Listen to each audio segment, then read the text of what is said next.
Assalamu alaikum. I'm Mehnaz Akhtar.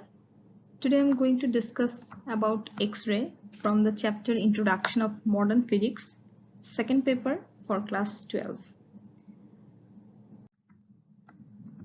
Today we are going to discuss about what is X-ray, production of X-ray, types of X-ray, properties of X-ray, and at last uses of X-ray.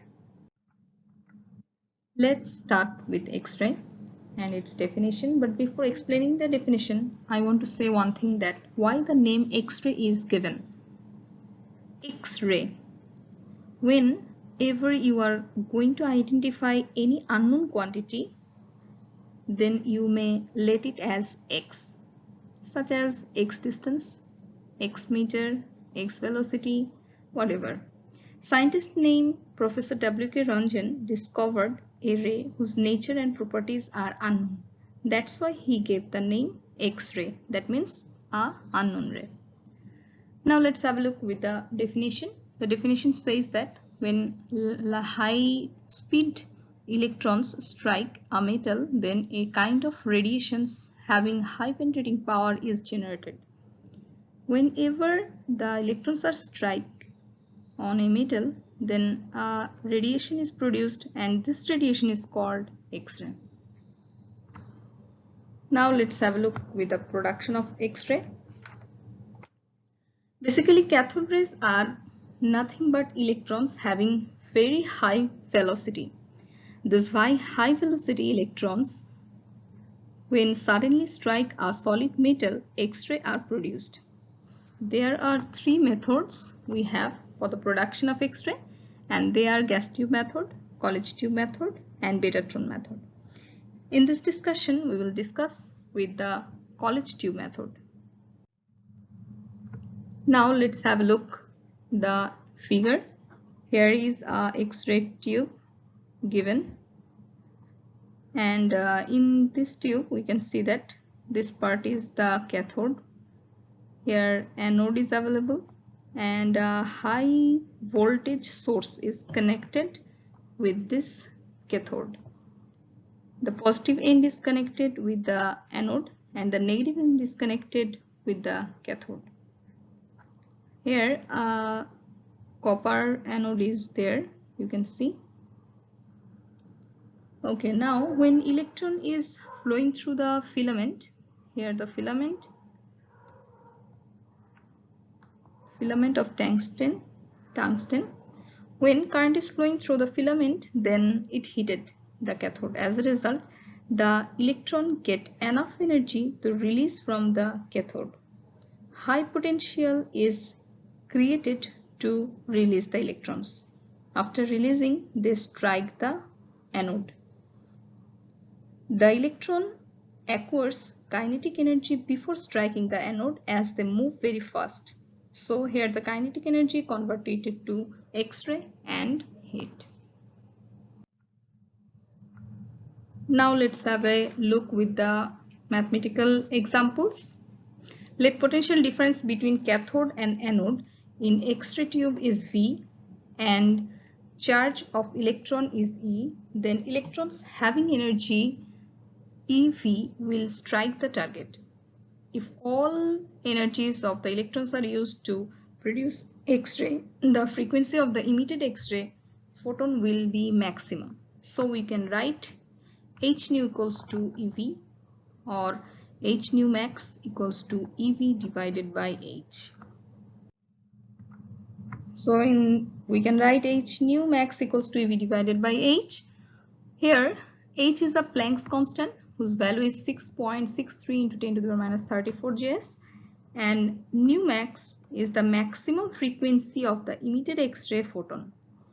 Now we know that C is equal to nu lambda.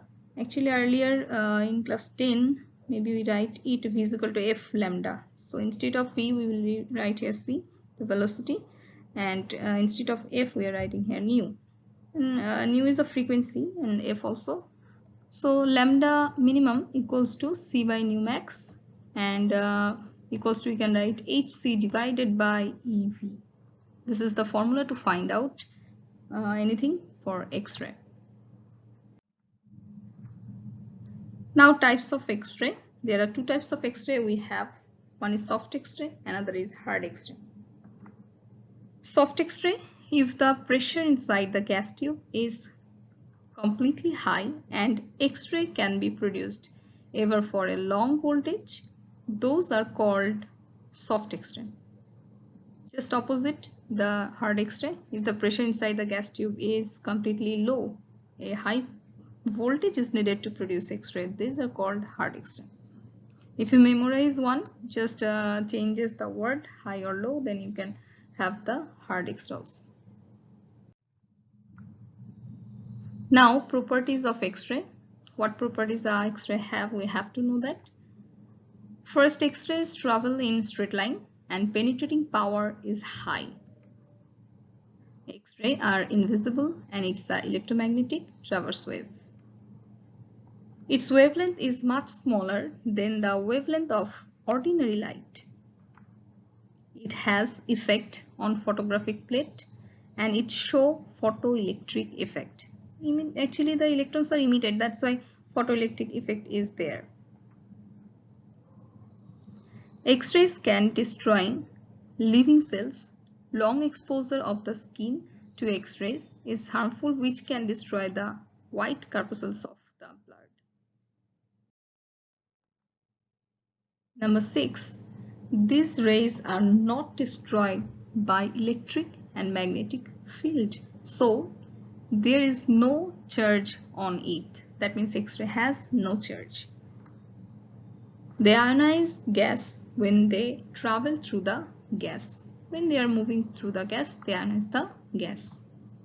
And 8. Like ordinary light, reflection, refraction, interference, diffraction, and polarization occurs with X-ray. Those are the properties which occur in ordinary light, and X-ray also shows these properties. Now let's have a look with the uses of the X-ray, where X-ray is used. It is used in medical science. Actually, most uses are there. We can see that X-rays are used to detect the fracture of the bones, to detect the displacement of the bones, or diagnostic purpose also. It also used to determine the diseases like tumor, ulcer. In detective department, it is also used. X-rays are used to detect the smuggling of precious metals like gold, silver, diamond. It also used to detect the heroin. In industry, X-rays are used to detect any defect on or hole inside the metal sheet to identify real diamond. It is also used to detect the welding or casting defect. In commerce, in different countries, X-rays are used to test the quality of the food products like cake, chocolate, coffee. Unwanted materials in the food products can poison the foods, which can be detected by X-rays. So the quality of the food is ensured and goodwill of the business can be maintained. In laboratory, X-rays are used in laboratory to study for structure of crystal, arrangement of atoms and molecules in the matter. It is also used in scientific research. Now let's have a look at the mathematical examples for X-ray. Here a mathematical example is given. Find the minimum potential difference between the cathode and anode of an X-ray tube that is needed for the production of X-ray of the lowest wavelength of 0.6 angstrom. So how will we solve it? Here the formula is given. We already learned the formula lambda minimum equals to HC divided by EV. Here lambda minimum is given 0.6 angstrom. You have to convert it to meter. That's why 0.6 into 10 to the power minus 10 meter. C is the velocity of light. That's why it is 3 into 10 to the power 8 meter per second. And E is the charge of the electron, 1.6 into 10 to the power minus 19 coulomb. And H is Planck's constant, and whose value is 6.63 into 10 to the power minus 34 Js. Those are the datas. And now formula lambda minimum is equal to HC divided by EV, but we need V, that's why V is equal to HC divided by E lambda minimum, and we have to put all the values. For H, 6.63 into 10 to the power minus 34 into 3 into 10 to the power 8, and electron EV E lambda, that's why 1.6 into 10 to the power minus 19 into 0.6 into 10 to the power minus 10, and the answer came 2 into 10 to the power 4 volt. So in that way we can find out the lowest wavelength. Let's have a look with another mathematical problem. This mathematical problem, we can see that to produce X-ray in a X-ray tube, at first 12.4 kilovolt and then 24.8 kilovolt potential difference was provided. The device can produce X-ray of 0.3% of kinetic energy of electron. This question came in Kumilla Board 2017. Now the question says, C, calculate the maximum velocity of the electron for first case, and D, which X-rays penetrating power is more. Actually, there are two values of the potential difference given. One is 12.4 kilovolt and another is 24.8 kilovolt. So we have to find out for both the power, so energy, then we can identify which penetrating power is more. Let's start with the CMARS question. Calculate the maximum velocity of the electron for first case. So at first we have to see the data. Here E equals to 1.6 into 10 to the minus 19 coulomb. V is 12.4 kilovolt. Kilovolt should be converted to volt. That's why 12.4 into 10 to the 3 volt. Mass M equals to 9.11 into 10 to the power minus 31 kg.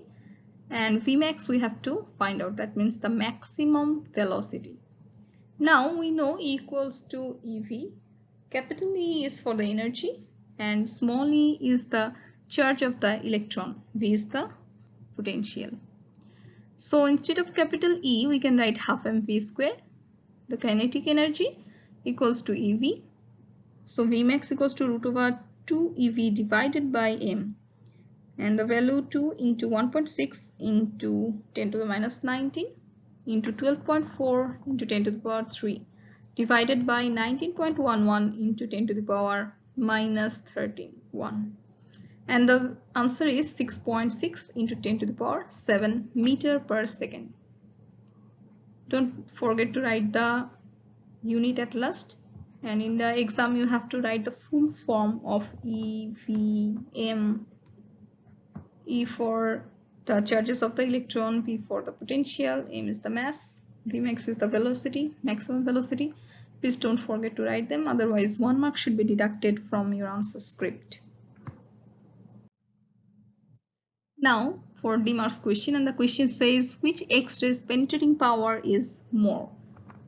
And the answer, we can see that in the first case the energy equals to EV, and here we have the electron's value, E value for the charge of the electron, 1.6 into 10 to the power minus 19, and V is 12.4 into 10 to the power 3. Because it was given in the kilovolt, we are converting it to volt. And the answer came 1.984 into 10 to the power minus 15 joule.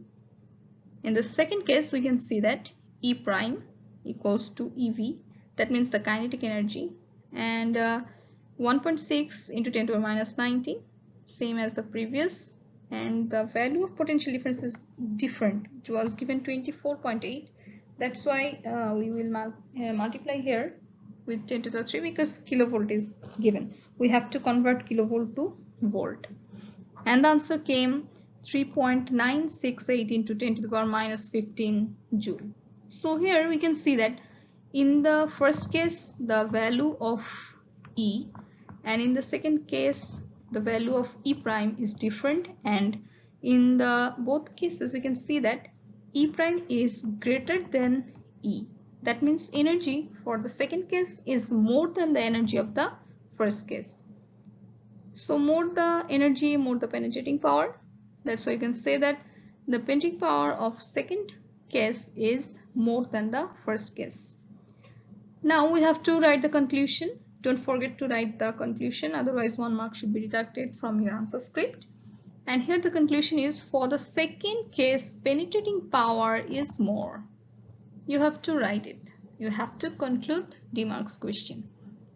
So from the above, we can see that the penetrating power of first case is less than the second case. Second case is more, that's why the penetrating power is also more.